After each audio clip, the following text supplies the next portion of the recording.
ರೇಣುಕಾಸ್ವಾಮಿ ಕೊಲೆ ಪ್ರಕರಣದಲ್ಲಿ ಆರೋಪಿಯಾಗಿ ಜೈಲು ಸೇರಿರೋ ದಾಸ ಕರಿಯನ ನೋಡಲು ಪರಪ್ಪನ ಅಗ್ರಹಾರಕ್ಕೆ ಹೋಗುತ್ತಾರಾ ಕಿಚ್ಚ ಸುದೀಪ್? ಹಳೆ ಮುನಿಸು ಮರೆತು ದರ್ಶನ್ಗೆ ಧೈರ್ಯ ಹೇಳಲು ಮುಂದಾಗ್ತಾರಾ ಮಾಣಿಕ್ಯ?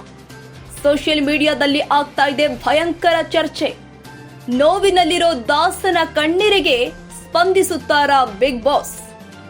ಕರುಣಾಮಯಿ ಕಿಚ್ಚನ ಮನಸ್ಸು ಖಂಡಿತ ದರ್ಶನ್ಗಾಗಿ ಮಿಡಿಯುತ್ತೆ ಅಂತಿದ್ದಾರೆ ಜನ.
ಕ್ಷಣ ಕ್ಷಣದ ಸುದ್ದಿಗಾಗಿ News81 Kannada YouTube channel subscribe ಮಾಡಿ. ಹೊಸ ಸುದ್ದಿಗಳ ನೋಟಿಫಿಕೇಶನ್ಗಾಗಿ ಬೆಲ್ ಐಕಾನ್ ಕ್ಲಿಕ್ ಮಾಡಿ.